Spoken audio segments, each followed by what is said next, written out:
Without condom sex करना periods में better है या विद कॉन्डोम, तो डेफिनेटली विद कॉन्डोम पीरियड्स में सेक्स करना सेफ रहेगा, बेटर रहेगा दोनों लोगों के लिए। आजकल आप सब लोगों ने मेंस्ट्रुअल हाइजीन के बारे में काफी सुना होगा, जिसमें हम कहते हैं सभी स्कूल गोइंग बच्चियों को, यंग एडोलेसेंट बच्चों को लगातार समझा रहे हैं कि आप अच्छे हेल्दी सैनिटरी पैड यूज करिए, दिन में 2 बार चेंज करिए, अपनी मेंस्ट्रुअल हाइजीन का पूरा ध्यान रखिए। निपल स्टिमुलेशन एक मेथड माना जाता था लेबर इंड्यूस करने का। आप समझ रहे हैं, थोड़ा सा सुनने में अजीब लग रहा है होगा, लेकिन क्या होता है, निपल स्टिमुलेशन से ऑक्सीटोसिन रिलीज होता है। लेबर पेन के लिए पेशेंट आते तो बेयर नहीं कर पाते, वो लेबर से बहुत ज्यादा परेशान होते हैं। 8th-9th क्लास में थी तो नेचुरली कि 90% गर्ल्स को डिस्मेनोरिया होता है, पेन बहुत ज्यादा होता है, उसकी वजह से फेंटिंग अटैक भी आ जाते हैं, आप बहुत बार घर आ जाते हैं और मम्मी लोग की आदत है कि वो कहते हैं पेन किलर नहीं लेना है। पीरियड्स अगर एक्चुअल में नॉर्मल पीरियड्स है तो प्रेगनेंसी नहीं हो सकती।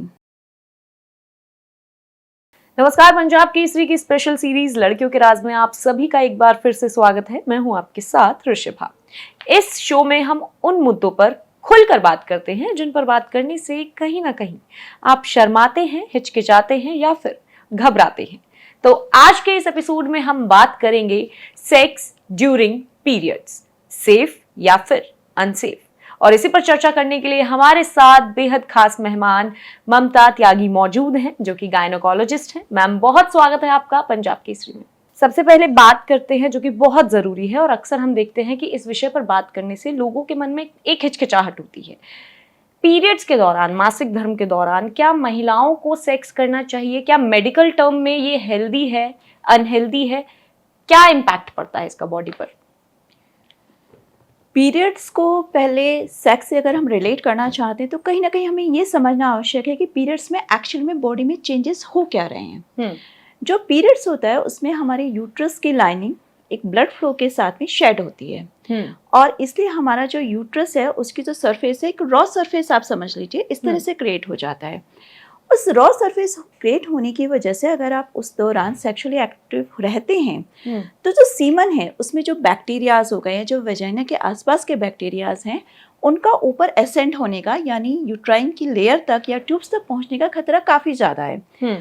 आप इसे शुरुआत करिए कि पीरियड्स आखिर कैसे शुरू होते हैं और हमारे थ्रू आउट द साइकिल में क्या क्या चल रहा होता है।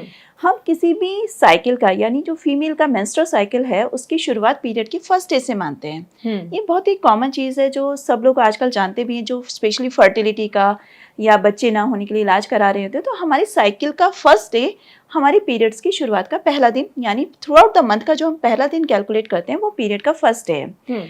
उसका मतलब उसके बाद हमारी जो यूट्रस की लाइनिंग पूरा करके धीरे धीरे शेड हो जाएगी। 3 से 4 डेज लेगी यूजुअली, किसी किसी को 5-6 डेज ले सकती है। अब उस पीरियड्स के दौरान जब वो लाइनिंग शेड हो रही है यानी यूट्रस की लाइनिंग शेड होने की वजह से वो पतली हो रही है, थिन है, वो एक रॉ सरफेस है, उस दौरान अगर आप रिलेशन में रह रहे हैं तो बैक्टीरियाज ऊपर जाएंगे और एक एंड्रोमेट्राइटिस या ट्यूब्स में इन्फेक्शन का एक कारण बन सकते हैं। जब ये पीरियड्स ओवर हो जाते हैं तो हमारी शुरुआत होती है आगे की, मतलब हमारी बॉडी एक एग डेवलप होना शुरू करती है, यूट्रस की लाइनिंग डेवलप होना शुरू होती है। फिर मिड साइकिल का वो फेज आता है जिसे हम कहते हैं फर्टिलिटी पीरियड, यानी जिसमें प्रेगनेंसी होने की, कंसेप्शन की चांस ज़्यादा होते हैं। और आप इसे ये भी समझ लीजिए कि जो नेचर ने जो बेस्ट टाइम बनाया है एज ए कपल, तो वो बेस्ट टाइम बनाएगा मिड ऑफ द साइकिल। क्यों बनाया गया कि उस मिड ऑफ द साइकिल में यूट्रस के अंदर एक प्रॉपर लाइनिंग डेवलप हो जाती है जो एक प्रोटेक्टिव बैरियर का कार्य करती है कि हाँ आपको किसी भी इन्फेक्शन से बचाएगी। उसके अलावा जो सर्वाइकल म्यूकस है वो थिन हो रहा होता है कि हाँ अब हमारे पास स्पर्म आ सकते हैं, उधर से हमारा ओवर रिलीज होगा और स्पर्म और ओवर मैच करके एक हेल्दी प्रेगनेंसी की शुरुआत हो सकती है। तो अगर हम नेचर के उल्टा जाते हैं तो कहीं ना कहीं मेरा मानना ये है कि बॉडी को हार्म होगा। और अगर हम बात करें हाइजीन की, आजकल आप सब लोगों ने मेंस्ट्रुअल हाइजीन के बारे में काफी सुना होगा, जिसमें हम कहते हैं सभी स्कूल गोइंग बच्चियों को, यंग एडोलेसेंट बच्चों को लगातार समझा रहे हैं कि आप अच्छे हेल्दी सैनिटरी पैड यूज करिए, दिन में 2 बार चेंज करिए, अपनी मेंस्ट्रुअल हाइजीन का पूरा ध्यान रखिए। एक तरफ तो हम बात कर रहे हैं मेंस्ट्रुअल हाइजीन की, जिसमें हम ये कह रहे हैं कि आपको प्रॉपर हाइजीन मेंटेन करनी, और दूसरी तरफ हम बात कर रहे हैं कि मेंसेस में सेक्स की। तो मेरे अनुसार दोनों विरोधाभास चीजें हैं। आपस में कोई मेल नहीं है, क्योंकि एक तरफ आप कह रहे हैं कि आप बिल्कुल हेल्दी रहिए, क्लीन रहिए, कि आपकी बॉडी को इस टाइम इन्फेक्शन होने की प्रोबेबिलिटी काफी ज्यादा है, और दूसरी तरफ हम कह रहे हैं आप रिलेशन में रहिए, सेक्स करिए, उस दौरान उस सीमन में एक नॉर्मल है कि 4 to 5% सीमन में हमेशा होता है, मतलब इन्फेक्शन की चांस हमेशा रहेंगे। तो साइंटिफिकली देख लीजिए, क्लीनिनेस के हिसाब से देख लीजिए, तो मेंस्ट्रुअल या मेंस्ट्रुअल साइकिल के दौरान सेक्स करना मेरे अनुसार बिल्कुल भी सही नहीं है जी। वहीं पे कुछ लोगों का ये मानना है कि ड्यूरिंग सेक्स क्रैम्प्स जो होते हैं महिलाओं को, माफ कीजिएगा, ड्यूरिंग पीरियड्स जब क्रैम्प्स होते हैं तो सेक्स जो है वो कहीं ना कहीं उन्हें क्रैम्प रिलीफ में मदद करता है। इस वजह से लोग शारीरिक संबंध बनाते हैं सेक्स पीरियड्स के दौरान। तो इसको किस तरीके से देखती हैं आप? आपकी इस बात का ऋषिभा जवाब देने से पहले मैं आपको एक छोटा सा एक अलग उदाहरण भी बताना चाहूँगी। बिल्कुल। हमारे यहाँ जब प्रेगनेंसी फुल टर्म हो जाती है, अभी तो हमारे पास में बहुत सारी दवाइयाँ हैं लेबर इंड्यूस करने के लिए। हमारे पास में मेडिसिन हैं, इंजेक्शंस हैं, सवरीप्राइम जेल हैं। ओल्डन डेज में अगर हम पुराने समय की बात करें या अभी भी, एक निपल स्टिमुलेशन एक मेथड माना जाता था लेबर इंड्यूस करने का। आप समझ रहे हैं, थोड़ा सा सुनने में अजीब लग रहा है होगा, लेकिन क्या होता है, निपल स्टिमुलेशन से ऑक्सीटोसिन रिलीज होता है और ऑक्सीटोसिन लेबर इंड्यूस करता है। ये बहुत ही कॉमन सा हार्मोन है, आप लोगों ने सुना होगा कि ऑक्सीटोसिन ड्रिप चलती है जब लेबर इंड्यूस कर रहे होते हैं या लेबर को हम ऑगमेंट करने की कोशिश करते हैं, तो वो निपल स्टिमुलेशन से बढ़ाया जाता था जिससे डिलीवर हो जाए। तो अब आप समझिए कि हम निपल स्टिमुलेशन किस लिए दे रहे हैं, यूट्राइन्स के क्रैम्प डेवलप कराने के लिए, so that we can have delivery. और अगर मैं अभी की मेंसेस वाली बात से देखूं तो ये तो फिर से कॉन्ट्राडिक्टरी हो रहा है। क्यों? क्योंकि ऑक्सीटोसिन तो पेन बढ़ाएगा, ठीक है, ये अलग बात है कि आपके माइंड को डाइवर्ट कर सकता है। Getting my point? कि आपको ऐसा हो सकता है कि आपका जो पेन हो रहा है आपका डाइवर्ट होके सेक्सुअल प्लेजर के रूप में डाइवर्ट हो जाए, आपका ध्यान हट जाए। जैसे हम एक्यूपेंचर का जो रोल मानते हैं, उसमें भी क्या होता है, एक्यूप्रेशर में आपको फिंगर पॉइंट्स पे कुछ कुछ पॉइंट्स होते हैं, वहां से एंडोर्फिन रिलीफ होते हैं, that indirectly causes the pain relief. But अगर हम इसका साइंटिफिकली या हार्मोन वाइज जाएं, तो मेरा मानना ये है कि ऑक्सीटोसिन हार्मोन जो ऑर्गेज्म का मेन हार्मोन होता है, अगर वो बढ़ेगा तो यूट्राइन क्रैम्प्स को वो बढ़ाएगा, ना कि उसे कम करेगा। हालांकि सेक्सुअल प्लेजर का जो हार्मोन है वो कहीं ना कहीं आपका माइंड डाइवर्ट कर सकता है, आपको ऐसा फील करा सकता है कि आपको पेन कम हो रहा है। जी। वहीं पे हम बात कर रहे हैं सेक्स ड्यूरिंग पीरियड्स की, जिसमें कि एक इम्पॉर्टेंट टॉपिक जो है, एक इम्पॉर्टेंट इन्फॉर्मेशन आपने दी कि हाइजीन मेंटेन करना बहुत ज़्यादा ज़रूरी है, और अल्टीमेटली अगर पीरियड्स के दौरान सेक्स किया जाता है तो वो हाइजीन कहीं ना कहीं डिस्टर्ब होता है। तो क्या किसी तरीके की प्रोटेक्शन या फिर कॉन्डोम का इस्तेमाल कर पीरियड्स में सेक्स किया जा सकता है? ये हेल्दी है? अगर हम दोनों चीज़ों को साथ में रखें कि विदाउट कॉन्डोम सेक्स करना पीरियड्स में बेटर है या विद कॉन्डोम, तो डेफिनेटली विद कॉन्डोम पीरियड्स में सेक्स करना सेफ रहेगा, बेटर रहेगा दोनों लोगों के लिए। क्योंकि देखिए उधर मेंस्ट्रुअल फ्लो हो रहा है तो मेल पार्टनर को भी थोड़ा अजीब लगता है कि मेंस्ट्रुअल फ्लो के साथ में रिलेशन बनाना, और फीमेल हाइजीन के अकॉर्डिंग या यूट्रस की लाइनिंग के अकॉर्डिंग तो ये अच्छा ही होगा कि हम कॉन्डोम का इस्तेमाल करें। तो दोनों में से नो डाउट कॉन्डोम के साथ में अगर हम पीरियड्स में सेक्स करें तो बेटर है, सेफ है दोनों लोगों के लिए। जी। वहीं हम देखते हैं हमारी सोसाइटी में पीरियड्स को लेकर बहुत तरीके के मिथ्स हैं। लोग अलग अलग मिथ हैं जिन पर भरोसा करते हैं और फिर वो फॉलो भी करते हैं बिना किसी डॉक्टर के कंसल्टेशन के या उनसे बात किए बिना। तो ऐसे कौन कौन से, आप गायनोकोलॉजिस्ट हैं, आपके पास रोज महिलाएं जो हैं वो अपनी समस्या लेकर आती हैं, आपने ऐसे कौन कौन से मिथ सुने हैं जो पूरी तरीके से निराधार हैं, जिनका बेसलेस मिथ्स जो आप सुनती हैं, और कैसे फिर आप पेशेंट को बताती हैं कि ये चीज़ गलत है और क्या उसके लिए सही ऑप्शन है? इस बात का उत्तर देने से पहले मैं अपना एक प्रैक्टिकल एग्जांपल आपको बताती हूँ ऋषिका। जब मैं 8th-9th क्लास में थी तो नेचुरली कि 90% गर्ल्स को डिस्मेनोरिया होता है, पेन बहुत ज़्यादा होता है, उसकी वजह से फेंटिंग अटैक भी आ जाते हैं, आप बहुत बार घर आ जाते हैं और मम्मी लोग की आदत है कि वो कहते हैं पेन किलर नहीं लेना है जी, चाहे कुछ भी हो जाए आपको पेन किलर नहीं लेना है। When I entered my MBBS in first year, तो सबसे पहले मैंने जाके पूछा अपनी टीचर से, क्योंकि जो हमारे टीचर्स होते हैं वो डॉक्टर्स होते हैं ऑलरेडी, कि क्या हम ऐसा है कि हम पेन किलर नहीं ले सकते। उन्होंने कहा नहीं ऐसा कुछ नहीं है, आप आराम से पेन किलर ले सकते हो, these are the simple medicine. उन्होंने मुझे लिख के दिया। On that day I fought with my mother कि आपने मुझे 4 से 5 साल का समय विद पेन क्यों गुजारने दिया? आखिर आपने मुझे ऐसा इतना बड़ा टॉर्चर क्यों? क्योंकि देखिए, किसी भी बच्ची का एग्जाम होता है, कई बार इतना इंपॉर्टेंट एग्जाम होता है, वो बच्ची पेन की वजह से अपने एग्जाम पे फोकस ही नहीं कर पाती। बिल्कुल। तो कहीं ना कहीं ये जो एक मिथ है, ये एक हमारी सोसाइटी बहुत ज्यादा फील कर रही है और वो परेशान भी है। इसमें मैं लेकिन फिर भी 2 पॉइंट्स आपके सामने रखना चाहूंगी। इसको मैं कभी कभी एक दूसरे वे में भी अभी लेना मैंने शुरू किया है। पहले तो मैं हमेशा यही सोचती थी कि पेन किलर हमेशा ले लेना चाहिए, paracetamol, Meftal Spas, over the counter medicine हैं जो देश हो या विदेश हो, सब जगह पीरियड्स में लेना अलाउड है। उसके लिए आपको बहुत ज्यादा प्रिस्क्रिप्शन पेपर की भी आवश्यकता नहीं है, और देखा जाए तो वो सेफ भी है। लेकिन ओवर द टाइम, आज के टाइम जब मुझे 15 से 20 साल हो गया प्रैक्टिस को, तो मैंने एक चीज फील की, वो मेरा अपना इंटरप्रिटेशन है जो मैं आपके माध्यम से शेयर कर रही हूँ। मुझे लगा कि जो लेबर पेन है, ये फीमेल की बॉडी को देखा जाए तो इनडायरेक्टली प्रिपेयर कर रहा होता है लेबर पेन के लिए। क्यों? क्योंकि अब हम लोगों को पेन किलर लेते हैं, वो नो डाउट उनकी बॉडी पे कोई हार्म नहीं कर रहे हैं, बट शायद नेचर ने एक टेंडेंसी बनाई हुई है कि उसके थ्रू वो तैयार कर रहा होता है फ्यूचर के लिए। क्योंकि अब हमारे पास जब लेबर पेन के लिए पेशेंट आते तो बेयर नहीं कर पाते, वो लेबर से बहुत ज्यादा परेशान होते हैं। तो शायद नेचर तो अपने आप में ये कहना चाहती है कि आप उस चीज को बियर करो, प्रिपेयर हो, क्योंकि वो नियर फ्यूचर में जब आप अपनी फर्टिलिटी एज ग्रुप में या प्रेगनेंसी में जाएंगे तो आपकी पेन टॉलरेंस एक लेवल तक बनी रहेगी and you will easily bear that pain, और आप डिलीवर आराम से कर पाओगे। लेकिन अगर हम इसको आज के टाइम में, जब most of the females professional हैं, देखिए पहले समय की बात अलग थी, हम लोग इतना बाहर काम नहीं करते थे, इतनी इंपॉर्टेंट मीटिंग्स में नहीं जाते थे। यहाँ पर कई बार ऐसा होता है कि इतना इंपॉर्टेंट एग्जाम है जिसके लिए आप 2 साल से प्रिपेयर कर रहे हैं, and on the same day you had a period of your first day, और पहले दिन इतना क्रैम्प है कि आप उससे कंसंट्रेट ही नहीं कर सकते, तो पूरा कैरियर बर्बाद हो जाएगा।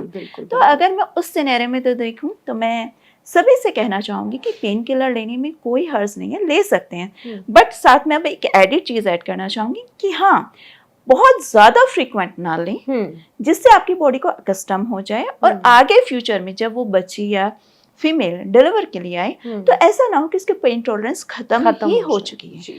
तो दोनों चीजें ध्यान रखने की जरूरत है। मतलब कि कुल मिलाकर कि पेन किलर ली जा सकती है, लेकिन आदत ना बनाएं कि बिल्कुल ही आपको दर्द बर्दाश्त करने की आदत छूट जाए, और फिर जब प्रेगनेंसी के दौरान आपको लेबर पेन जो है वो बहुत ज्यादा तकलीफ ना दे। जी, इसी के साथ क्या हम देखते हैं कुछ महिलाओं में पीरियड्स के दौरान बहुत ही ज्यादा क्रैम्प होते हैं, बहुत ज्यादा क्रैम्प्स का पेन होता है, बर्दाश्त नहीं होता, लोगों को चक्कर आ जाते हैं, बेहोश हो जाती है। मेरी भी बहुत से जो दोस्त हैं वो भी इस परेशानी से जूझती हैं। वहीं कुछ महिलाएं होती हैं जिनके लिए पीरियड्स बहुत स्मूथली निकल जाते हैं। तो वो बॉडी टू बॉडी डिपेंड करता है, या फिर उसका कहीं ना कहीं वेट से, या फिर किस चीज से ताल्लुक है उसका? आपके प्रश्न को एक एक करके लेते हैं। सबसे पहली बात तो जो पीरियड्स में दर्द है उसके साथ बेहोश होना क्यों होता है, मैं इसका कारण पहले बताना चाहूंगी आपको। हमारी बॉडी की एक टेंडेंसी है कि जब भी हमें पेन बहुत ज्यादा होगा, एक वैसोवेगल रिफ्लेक्स जनरेट होता है। वैसोवेगल रिफ्लेक्स का मतलब बहुत ज्यादा पेन जब होता है तो वॉमिटिंग अपने आप आने लगेगी, है ना, और वो पेन के साथ में जब वॉमिटिंग आएगी तो आप डिहाइड्रेट हो जाओगे और आपकी आंखों के आगे अंधेरा छा जाएगा, आपकी बेहोश होने वाली कंडीशन बन जाएगी। तो बेहोशी का पेन का ये डायरेक्ट रिलेशन है अपने आप में, ठीक है। दूसरी बात करते हैं कि वेट को और पेन को कैसे रिलेट करें, जो आपका एक क्वेश्चन और था। अब देखिए, वेट से रिलेटेड कहीं ना कहीं फिर पीसीओडी की बात आ जाती है। अगर हम वेट बढ़ने की बात करते हैं तो वेट बढ़ने के साथ में अधिकतर पीसीओडी लग ही जाता है, अटैच हो ही जाता है कहीं ना कहीं, और पीसीओडी में अधिकतर पेन नहीं होता। आपके माध्यम से एक चीज ऐड करना चाहती हूँ कि देखिए, जो ओवुलेटरी ब्लीडिंग है जो नेचर ने बनाई है, यानी जिस साइकिल में ओवुलेशन होता है यानी एग बन के रिलीज होता है, वो साइकिल अधिकतर पेनफुल होते हैं। ये in general scientifical proven fact है। और जिन साइकिल्स में ओवुलेशन नहीं हुआ, एग नहीं बना, एग नहीं रिलीज हुआ, वो साइकिल्स यूजुअली पेनलेस होते हैं। तो पीसीओडी में जो सबसे ज्यादा बड़ी प्रॉब्लम होती है वो अनओवुलेशन की होती है, मतलब उनके अंदर एग प्रॉपर नहीं बन रहे होते, इसलिए साइकिल का रिदम पूरी तरह से डिस्टर्ब होता है। तो वेट से हम पेन को नहीं अटैच कर सकते, क्योंकि वेट बढ़ेगा तो उल्टा पेन कम होगा, ना कि बढ़ेगा। अब बात करते हैं तीसरी चीज की कि पेन ऐसा क्यों कि पर्सन टू पर्सन वेरी कर रहे हैं।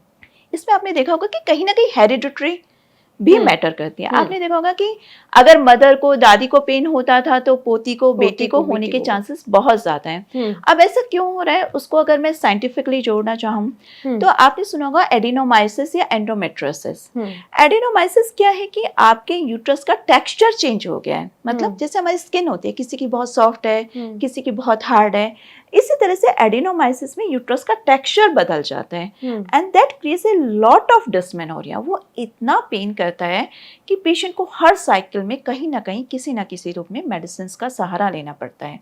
इसका नॉर्मल डिलीवरी और सिजेरियन से भी कोई रिलेशन नहीं होता। मतलब नॉर्मल डिलीवरी बेशक हुई हो, अगर एडिनोमाइसिस है तो भी आपका पेन बहुत ज़्यादा लेवल पर मेंटेन हो सकता है और आपको ये लगेगा कि नॉर्मल डिलीवरी के बाद तो हम ये मानने लगते हैं ना कि पीरियड्स का पेन कम हो जाएगा या ख़त्म हो जाएगा, स्टिल आपको पेन चलता रहता है। तो ये जो एडिनोमाइसिस, एंडोमेट्रियोसिस रिलेटेड प्रॉब्लम है, ये कहीं ना कहीं पेन को एक लेवल को बना के ही रखती हैं through out the life. Okay. और क्या पीरियड्स के दौरान कंसीव किया जा सकता है? प्रेगनेंसी के चांसेस हैं? पीरियड्स अगर एक्चुअल में नॉर्मल पीरियड्स है तो प्रेगनेंसी नहीं हो सकती। लेकिन अब मैं ये वाला सेंटेंस क्यों बोला कि एक्चुअल पीरियड है, बहुत बार क्या होता है हमारा साइकिल डिस्टर्ब हो रहा होता है, हमारी जस्ट स्पॉटिंग हुई, वो कई बार ओवुलेशन ब्लीडिंग होती है बट हमें समझ नहीं आया, और ओवुलेशन ब्लीडिंग के दौरान तो सबसे ज़्यादा चांस है कंसीव होने की। तो अगर ये वाकई में नॉर्मल साइकिल है, हेल्दी नॉर्मल साइकिल चल रहा है, जैसे 28 डेज का साइकिल है और आपको एग्जैक्ट 20 डेज पर पीरियड आया and that too in normal in amount, normal in pattern, there are 99.9% pregnancy नहीं होगी until unless कि आपका साइकिल पहले से डिस्टर्ब था, आपको पता नहीं था, आपके साइकिल के डिस्टर्ब होने की वजह से जो ब्लीडिंग हुई आपकी वो ओवुलेशन ब्लीडिंग थी, but you are not aware of that thing. आपको उस चीज का पता नहीं था, आपने ओवुलेशन ब्लीडिंग को कहीं ना कहीं मेंस्ट्रुअल ब्लीडिंग से कंफ्यूज कर लिया, तब प्रेगनेंसी के चांस हो सकते हैं, वरना नहीं हो सकते। वरना मतलब बहुत कम, 1%, 0% चांस, 0.1% rather है। ममता जी, एक सवाल जो मिथ कहें ये या नहीं मिथ है, ये तो आप ही खैर बता पाएंगी। सोशल मीडिया पर हम अक्सर देखते हैं कि एक सवाल जो है वो लोग पूछते हुए नजर आते हैं, महिलाएं पूछती हुई नजर आती हैं कि क्या पीरियड्स के दौरान सर धुलने से, हेड वॉश करने से शुरुआत के 3 दिन में PCOS या PCOD होता है? क्या ये PCOS PCOD सर धुलने की वजह से होता है? इसका ये मिथ है या ये सच में इंसान को प्रिकॉशन लेनी है? आजकल सोशल मीडिया पर ये बहुत ज़्यादा चल रहा है, तो मैं इसमें 2 चीज़ों से इसे प्रूव करना चाहूँगी कि गलत भी है और सही भी है इनडायरेक्टली। अगर हम एलोपैथी या साइंस के अकॉर्डिंग जाएं तो पीरियड से जस्ट पहले हर एक बॉडी का टेम्परेचर 99 बढ़ता है, फिर वो धीरे धीरे कम हो जाता है ड्यूरिंग द पीरियड्स। ये एक साइंटिफिकली वेल प्रूवन थिंग है कि जब पीरियड्स आने वाले होते हैं उससे जस्ट पहले बॉडी का टेम्परेचर बढ़ेगा, that is a progesterone hormone की वजह से बढ़ेगा, और जब पीरियड्स आएंगे वो हार्मोन डाउन हो जाएगा। इसी चीज को अगर हम आयुर्वेद या वहां से रिलेट करें तो उन लोगों का भी मानना ये होता है कि जब पीरियड्स होते हैं तो बॉडी की हीट बाहर आती है, जिसकी वजह से उस समय अगर आप नहाते हैं तो जो हीट डेसिपेट हो रही है, आपने इस फ्लो को रोक दिया, इसलिए आपको प्रॉब्लम होगी। लेकिन दूसरी गलत चीज जो इसमें जोड़ी गई है वो ये है कि इसकी वजह से PCOS या PCOD नहीं होता है, इसको आप ठीक कर लीजिए। लेकिन अगर मैं आपकी पहले सेंटेंस को कहूँ तो वो कहीं ना कहीं मुझे भी साइंटिफिकली ठीक लगता है। अगर मैं अपनी मॉडर्न एलोपैथी या मॉडर्न साइंस से अगर रिलेट करती हूँ तो वो शायद कहीं ना कहीं ठीक है, लेकिन सेकेंड सेंटेंस गलत है, क्योंकि PCOS और PCOD का ऑल टुगेदर एक डिफरेंट सिनेरियो है, डिफरेंट प्रेजेंटेशन है, उसके अपने कॉजेटिव फैक्टर हैं, उसका अपना ट्रीटमेंट है। सर धोने से उसका रिलेशन हेड वॉश से कोई कनेक्शन नहीं है कि पीरियड्स में अगर आप सर धुल रहे हैं तो PCOS PCOD सर धुलने की वजह से नहीं होगा, किसी और कारण से उसके कारण है। और वैसे पीरियड्स के दौरान हमें फिर भी अवॉइड करना चाहिए शुरुआत के 3 दिन सर धुलना। बिल्कुल बिल्कुल जी, बहुत शुक्रिया। तो ये थी हमारे साथ डॉक्टर ममता त्यागी, जिनसे हमने पीरियड्स को लेकर समाज में जितने मिथ हैं, जो चीजें हैं कि क्या पीरियड्स के दौरान सेक्स करना सेफ है या अनसेफ है, तमाम आपके जो सवाल हैं उनके जवाब दिए हैं। फिलहाल के इस एपिसोड में इतना ही। अगले एपिसोड में आपसे मुलाकात करेंगे। आप देखते रहिए पंजाब केसरी दिल्ली।